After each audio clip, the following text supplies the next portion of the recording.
Garrett Blevins here with the final day of week 2. This is that darn pause squat day, and they were tough.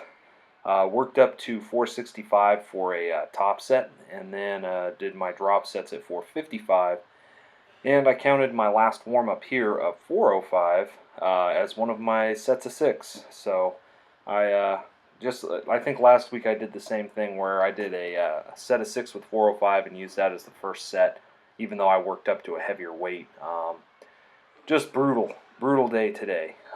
Was sore. I worked out Thursday afternoon where I did my primary squat day, and then this is Saturday morning, so not quite 48 hours in between the two workouts, and it was difficult. Definitely tougher than I was thinking this day was going to be. Had some pain in my right leg, the inside of my knee, and so I think it's just general tightness. The tightness of my quad, kind of pulling on the tendons in my knee, is creating some of the pain there. Regardless, I was able to get through the workout. I was a little bit worried that I would have some pain in the knee, but overall it worked out pretty well. And that's one of the things that I've learned is that if you feel beat up and you don't want to go to the gym, go anyways and see how it goes. Take your warm-ups slowly. You don't want to push really hard and cause more damage if there is something that is injured. At the same time, you don't want to miss the entire workout. You want to get in there and do some work, and you don't want to lose out on that volume. So if you're feeling beat up, feel that out in the warm-ups. On this day specifically, the warm-ups felt pretty bad, and so I warmed up really slow, and by the time I got to my working sets, I didn't have any pain in my knee at all. One of the things that I realized I had to do, though, was open up in my hips more, sit back a little bit more than I usually do, and put some of that tension into my hips rather than allowing for a lot of forward knee travel and a lot of quad in these squats. If I hadn't have done that, I think I would have had more knee pain, and I think also if I was doing more high bar style with heeled shoes, I would have had more forward knee travel with more of that quad involvement, and I think that would have led to a little bit more aggravation. In general, I think that it's just a lot of volume in this program. I don't think there's anything specifically that's causing any sort of injury, and this is not an injury. This is just when you're getting kind of banged up. That is going to happen with the volume cycle. The whole point of it is to force your body to adapt to a new stimulus. So if you're not feeling beat up, you're not doing it correctly. However, you're riding that line in between, being beat up, being hurt, and being injured. If you're injured, you're out. You can't work out. If you're hurt, you can kind of work around it. If you're just beat up, you need to work through that. And the more you lift, the more you're going to learn really what those three sensations feel like and what you can work through and what you can't work through. Regardless, warm-ups are a great way to see how beat up you are on that day. Bench press, I had no idea how bench press was going to feel on this day. I did touch and go for the first 4 reps of each set and then pause the last one. I usually like to do that only to make sure that I'm working with a weight that I can pause.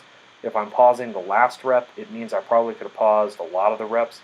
But with rep work, I just don't like to do pauses on all of the sets. Anyways, I did not know how 365 was going to move today. Earlier in this training cycle, 365 has felt incredibly heavy. And I'm kind of surprised at how my bench just feels a little off right now. Usually that doesn't happen, but it is happening now. Regardless, this day was not as hard as I thought it was going to be for the 365 5x5, and I still think that's a pretty good weight. I'll need to look back at my old training cycle, but I think that this is a decent amount of weight for me to be moving around. Here you can see a aerial view. It's not the greatest, probably not an angle I'll use a lot more. I actually don't bring a tripod into the gym with me, which is why you get some of the same angles over and over again, because it is a hassle to move the camera around. I may be investing in a tripod soon. I don't know. I will try to get some better angles, though, on some of these shots. But close grip bench was pretty difficult. Did have to go down all the way to 335 to be able to get a set of 6. And though this last set of 6 goes okay, I was pressured time-wise and needed to get out of the gym. This workout took 2.5 hours. And I didn't do any of the assistance work afterwards, the croc rows or anything like that. I've talked with Hanny, my coach at TSA, and he has said, go ahead and chuck some of that stuff out. It's not as important. We originally put it in to address some weaknesses, Those weaknesses do not seem to be the weaknesses I'm dealing with now. I finished out with a 4x6 with this narrow sumo stance. This is about as close as I can bring my legs and still use hands inside the knees grip.